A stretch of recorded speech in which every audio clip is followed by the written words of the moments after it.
That's a little prompter. This is Ian Johnson. I am doing my persuasive speech for Speech 110. This is my audience.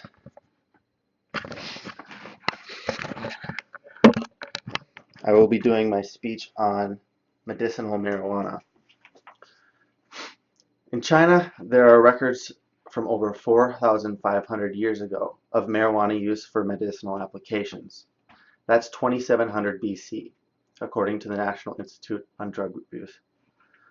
The plant has been used all over the world for various remedies and treatments. Even into the early 1900s, it was a very common ingredient in medicines here in America, and still until it started being labeled as a bad drug. The problem is that it is a very useful drug and can be used to help many crippling symptoms. But because for a long time it was portrayed by the media as a dangerous illegal substance, it has become something it is not. More and more states are recognizing that this holds medical value and are making it available to those in need of it. Cannabis was used for a long time here in the US during the 1800s and early 1900s. Commonly it was used to increase appetite and as a sleep aid, as well as a long list of other maladies of the time. It didn't start to be seen as a bad drug until the media started playing on the fears of Americans during a large wave of Mexican immigration. The Mexican people used a plant called marijuana for many of the same treatments and uses as the American people used cannabis. The demonization of the plant marijuana was a tool to demonize the Mexican immigrants. Texas was the first state to outlaw marijuana as a way to search, convict, and deport unwanted Mexican immigrants, according to Dr. Malik Burnett and Amanda Riemann. During my childhood, which was the late 90s and early 2000s, schools taught that pot, or dope, as it was called, was a terrible drug and it could ruin my life if I even tried it. I even quit skateboarding because people I would hang out with started smoking it with the older kids at the park. Those who opposed the legislation of medical marijuana for valid reasons fear that it may lead to increased abuse among more vulnerable population. I personally do think that medical marijuana can be abused just as any other prescription drug, but the benefits for the ill outweigh the possibility. Marijuana has been portrayed as an addictive gateway drug to bigger and badder drugs. However, this is not the whole truth. In reality, marijuana is not addictive.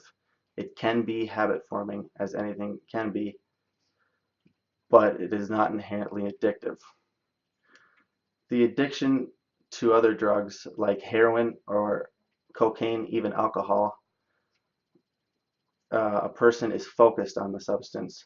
They need it to feel normal, and without it, they can go through terrible physical detox and have shaking, sweating, and even fever.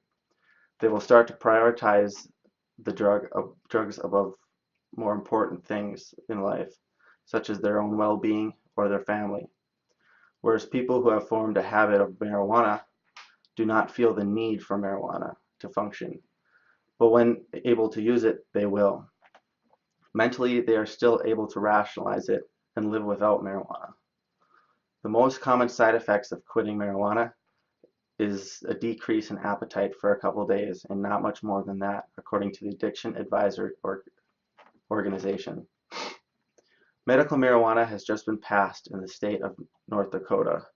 Prescriptions will be made available for those suffering from cancer, AIDS, hepatitis C, ALS, glaucoma, dementia, Alzheimer's, Crohn's, and epilepsy. According to Ballotpedia of North Dakota initiated Statutory Measure 5.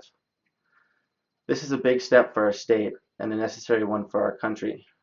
Currently, there are 28 states that have legislation or have legalized marijuana, and hopefully it won't be much longer before the last 22 states follow suit. The legalization has significantly lowered the prescription of more dangerous prescription narcotics. In medical marijuana states, the average doctor prescribed over 250 fewer doses of antidepressants a year, over 480 fewer doses of seizure medication, 540 fewer anti-nausea doses, over 560 fewer doses of anti-anxiety, and over 1,800 fewer pain medications. In turn, this has greatly decreased the number of overdoses of prescription drugs in states where marijuana is legal. These numbers have come from a study done in 2013, so I can only imagine that these numbers have increased over the last few years. In addition to the decrease of overdoses and the falling number of dangerous prescription drugs, the medicinal marijuana treatments are much more affordable than conventional name brand meds. In 2013, it was found that the cost savings to Medicare was that of about $165 million in just the 17 states that were legal at the time.